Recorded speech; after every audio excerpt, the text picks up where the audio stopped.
नमस्कार शुभ सकाळ। आज डिसेम्बर मास 6 तारीख शनिवार। आपणक भल पाइबा और आशीर्वाद स्वरूप गोटे गोटे लाइक कर दियंतु एवं नुआ होइथिले चैनल को सब्सक्राइब करी पाखरे थिबा बेल आइकन को क्लिक कर दियंतु। मु आज आपण मानक पई केते गोटी गुरुत्वपूर्ण खबर आनिछि। आजिर प्रथम खबर थरुची शिमिलीपाल सर्वनिम्न तापमात्रा 4 डिग्री को खसिला। शिमिलीपाल आभ्यंतरीण और पाददेश रे थिबा जसीपुर ठाकुरमुंडा करंजिया ररुआ सुरकुली ब्लॉक अंचल घन कुहुड़ी सांगकु शीतर लहरी जारी रही। शिमिलीपाल उपर बारहा कामुड़े सर्वनिम्न 3 डिग्री को खसिला। Chahala 6 degree, Barehipani 8 degree, Gurugudia 9 degree, Kiajhari 13 degree, Ramatirtha 13 degree और सातकोशिया सर्वनिम्न 13 डिग्री सेल्सियस तापमात्रा रेकर्ड करा जायछि। एने शिमिलीपाल व्याघ्र प्रकल्प पक्षरु सूचना प्रदान करा जायछि। परवर्ती खबर राज्य में विद्यालय शिक्षा क्षेत्र में व्यापक संस्कार आने ओडिशा सरकार प्रथम रु द्वादश श्रेणी पर्यंत पाठ्यक्रम में परिवर्तन आने को योजना करुछंती।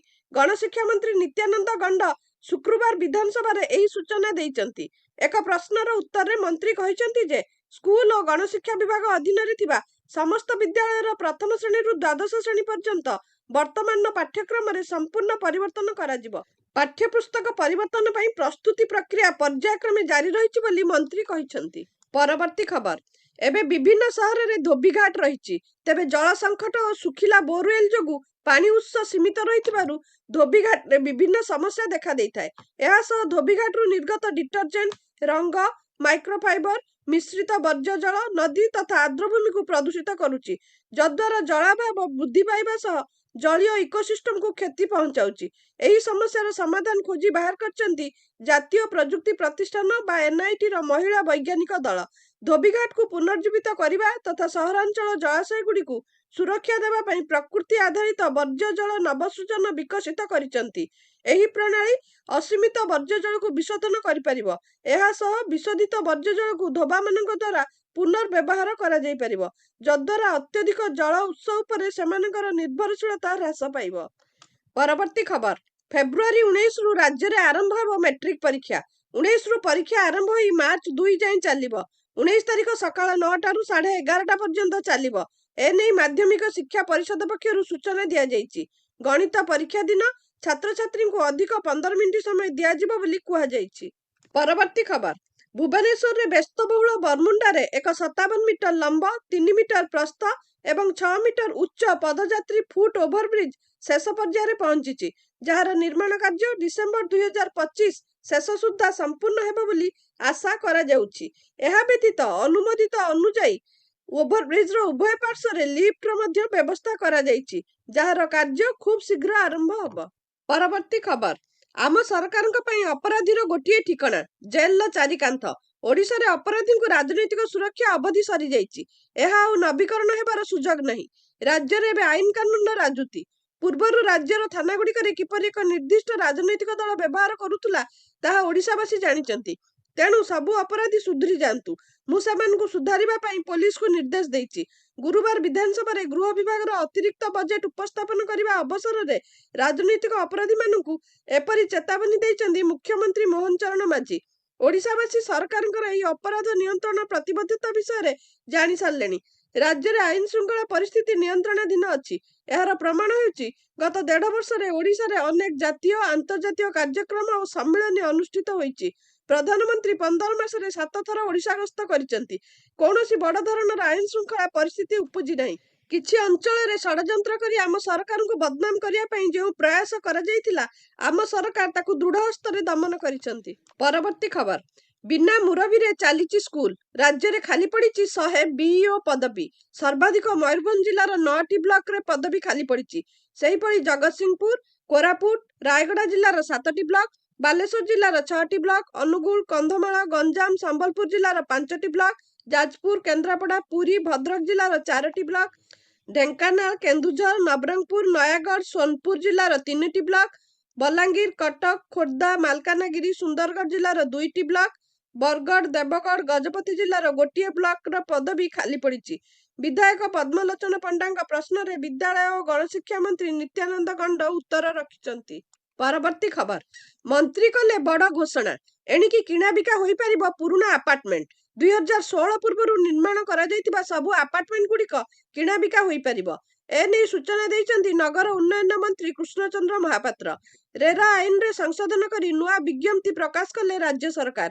ଦୀର୍ଘ ସମୟର ତର୍ଜମା ପରେ ନିୟମକୁ ସରଳୀକରଣ କରିଥିବା କହିଛନ୍ତି ନଗର ଉନ୍ନୟନ ମନ୍ତ୍ରୀ। ପୂର୍ବ ସରକାର ଆପାର୍ଟମେଣ୍ଟ କିଣାବିକା ନିଷ୍ପତ୍ତି ଅତ୍ୟନ୍ତ ଦୁର୍ଭାଗ୍ୟଜନକ ଥିଲା ବୋଲି ମନ୍ତ୍ରୀ କହିବା ସହିତ ନୂଆ ନିୟମ ଅନୁସାରେ ଲୋକେ ଉପକୃତ ହେବେ ବୋଲି କହିଛନ୍ତି। ଦୀର୍ଘ ଦିନ ଧରି ଏନେଇ କଟକଣା ରହିଥିବାରୁ ଅନେକ ମାଲିକ ସେମାନଙ୍କ ଫ୍ଲାଟ୍ ବିକ୍ରି କରିପାରୁନଥିଲେ।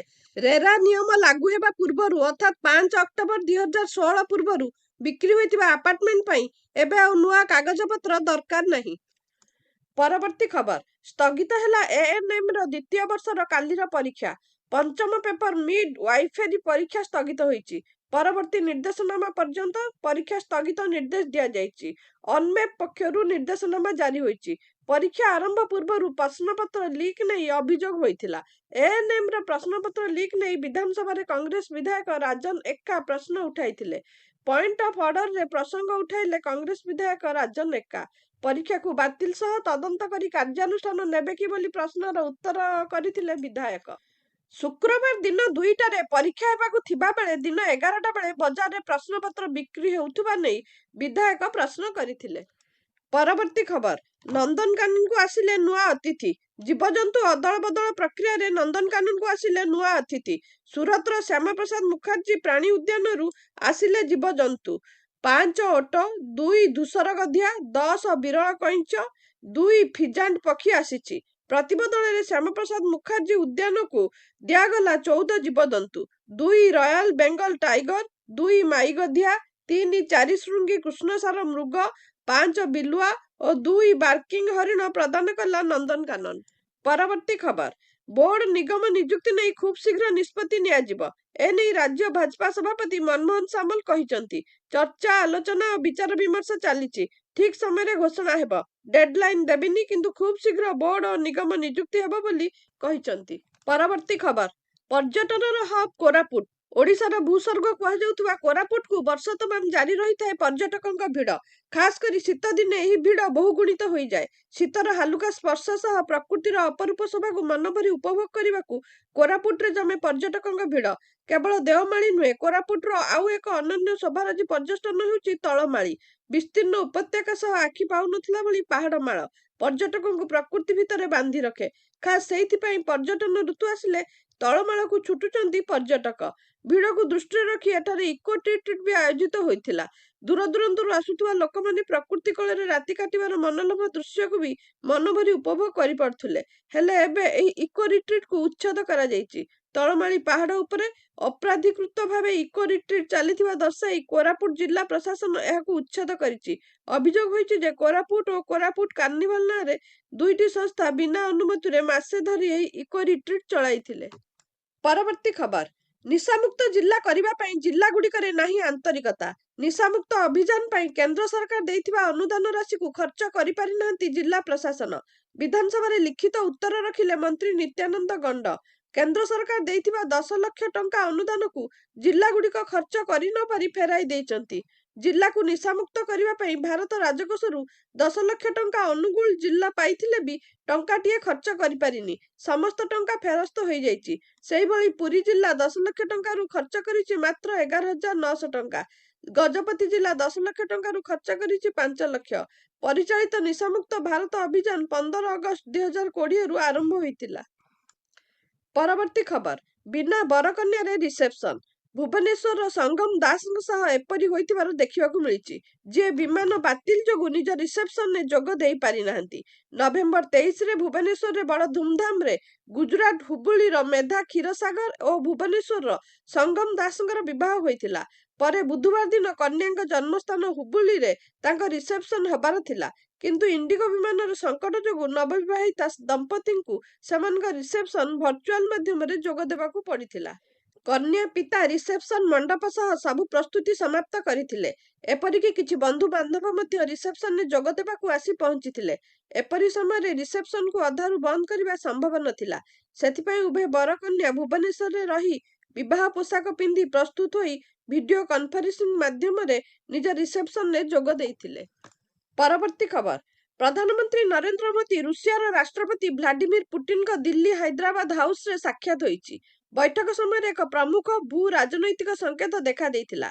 ପୁଟିନ ସ୍ପଷ୍ଟ ଭାବରେ କହିଥିଲେ ଯେ ରୁଷିଆ ଆମେରିକା ସମେତ ଅନେକ ଦେଶ ସହିତ ୟୁକ୍ରେନ ଯୁଦ୍ଧର ଶାନ୍ତିପୂର୍ଣ୍ଣ ସମାପ୍ତି ପାଇଁ ବିକଳ୍ପଗୁଡ଼ିକ ଉପରେ ବିଚାର କରୁଛି। ବୈଠକ ସମୟରେ ପୁଟିନ ପ୍ରଧାନମନ୍ତ୍ରୀ ମୋଦିଙ୍କୁ ଧନ୍ୟବାଦ ଜଣାଇ କହିଛନ୍ତି ଯେ ଭାରତ ସର୍ବଦା ୟୁକ୍ରେନର ପରିସ୍ଥିତି ପ୍ରତି ଏକ ଗମ୍ଭୀର ଏବଂ ସନ୍ତୁଳିତ ଆଭିମୁଖ୍ୟ ବଜାୟ ରଖିଛି। ପୁଟିନଙ୍କ ଅନୁସାରେ ମସ୍କୋ ଏହି ଆଭିମୁଖ୍ୟକୁ ଆନ୍ତରିକତାର ସହ ମୂଲ୍ୟ ଦିଏ ଏବଂ ଏହାକୁ ଏକ ସକାରାତ୍ମକ ଭୂମିକା ଭାବରେ ଦେଖେ। ଏହି ସମୟରେ ପ୍ରଧାନମନ୍ତ୍ରୀ ମୋଦି ରୁଷିଆ ନାଗରିକଙ୍କୁ ଏକ ବଡ଼ ଉପହାର ଦେଇଛନ୍ତି। ସେ କହିଛନ୍ତି, ଆମେ ଶୀଘ୍ର ରୁଷିଆ ନାଗରିକଙ୍କ ପାଇଁ ଏକ ମାଗଣା 30 ଦିନିଆ ପର୍ଯ୍ୟଟକ ଭିସା ଏବଂ 30 ଦିନିଆ ଗ୍ରୁପ ପର୍ଯ୍ୟଟନ ଭିସା ଆରମ୍ଭ କରିବୁ। ଆମର ବନ୍ଧୁତା ଭବିଷ୍ୟତର ବିଶ୍ୱସ୍ତରୀୟ ଚ୍ୟାଲେଞ୍ଜର ମୁକାବିଲା କରିବା ପାଇଁ ଆମକୁ ସଶକ୍ତ କରିବ। ପରବର୍ତ୍ତୀ ଖବର, ରାଷ୍ଟ୍ରପତି ଭବନରେ ପହଞ୍ଚିଲେ ରୁଷ ରାଷ୍ଟ୍ରପତି ଭ୍ଲାଦିମିର ପୁତିନ।